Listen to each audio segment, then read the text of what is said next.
Gilgamesh, Heracles, or Hercules, depending on if you're Disney or not, John Cena, King Arthur. You make me sad. Beowulf, Robin Hood. Wait, wrong character. There we go. Dwayne "The Rock" Johnson, literally every one of the Golden Girls, and Gabe the dog.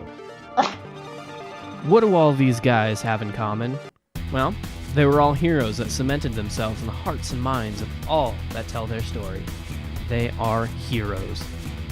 But the one, white fluffy one, stands above them all, must have his story told.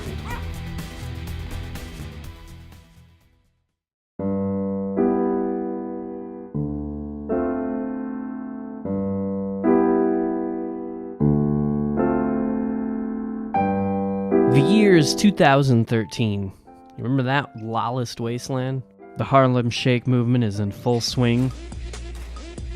Pope Francis's terrifying reign of terror begins. Yeah, I'll get back to that one, I promise. After years of meditation, Beyonce finally reaches her final form. Of course, who could forget Doge's rise to power? All hail the Doge, much praise, very worship. Yeah, don't worry, this isn't complete nonsense. We do actually have a narrative here. Of course, the real reason I bring us back to that blood-stained year is because it was the year a small young pupper named Gabe was recruited into Doge's military ranks. Gabe the dog, as he was colloquially known later as. He took the internet by storm, producing countless beautiful works of song.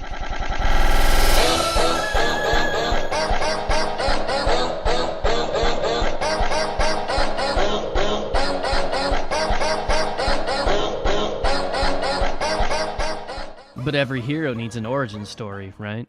I sure as hell hope so anyways. That's why I'm doing this. So Gabe the dog was actually born on January 3rd, 2011 in a small rural metropolis known as Canada. He lived the good boy life, full of many treats and pets. But before he could rise to internet stardom, he had humble beginnings, for sure. He started in local doggo-themed theater, doing short skits.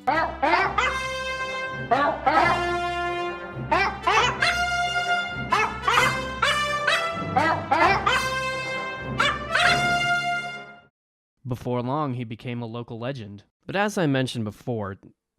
Well, hang on now. I just remembered what does Fox say. That was a real... It's like as iconic as JFK's assassination. War threatened all when Pope Francis rose to power. So during the Pope's inauguration... Pope knighting? Papal conclave?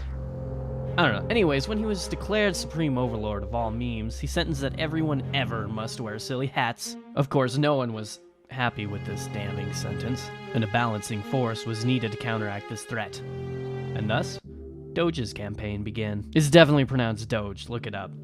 And for every Doge King, there must be a Doge King champion. Enter Gabe the dog. So one day Gabe single-handedly fights off a local band of bandit parakeets with nothing but his magical greatsword. And don't forget his musical Borks. Man, that shit was lit, yo. These bandits actually turned out to be the same bandits that had been fucking with the Doge King's mail. Like, you know how birds like to chew on paper and, like, make it all perforated? Yeah, well, they'd been doing that to Doge's Maxim subscription every time it arrived in the mail. Turns out they were using shreds as, like, some sort of tribal headdress, but for their butt.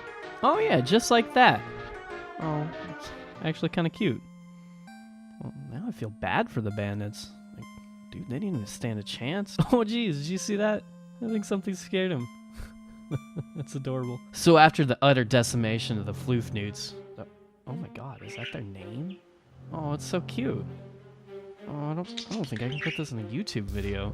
After peaceful negotiations and that no way harmed any bird or dog-bird hybrid, the Doge King finally knighted Gabe champion of the 23rd Good Boy Legion. For the most part, Gabe spent his time in the ranks defeating the Pope's minions in one-to-one combat. Mono a mono. Pao a pao? But Gabe never lost him passion for the theater. But Gabe's days were numbered. Remember those bandit birds that he definitely came to a peaceful agreement with? Well, one of them managed to survive the diplomacy, and went on to serve as an assassin for the papal tyranny. Due to his oppressive, all-consuming nature and actions towards his victims, he was given the nickname Black Hand of the Empire, or just Empire for short. After years of dark deeds and atrocious acts, Empire's attention returned to the only one that had bested him, Gabe. One regretful day, he struck back against Gabe, killing the hero Fluffball in his sleep. It shook the world. This abhorrent day became known as the day Empire Strikes Back. Terrible Star Wars puns aside, Gabe will live on in the hearts and minds of every one of us who heard his iconic Bork and smiled.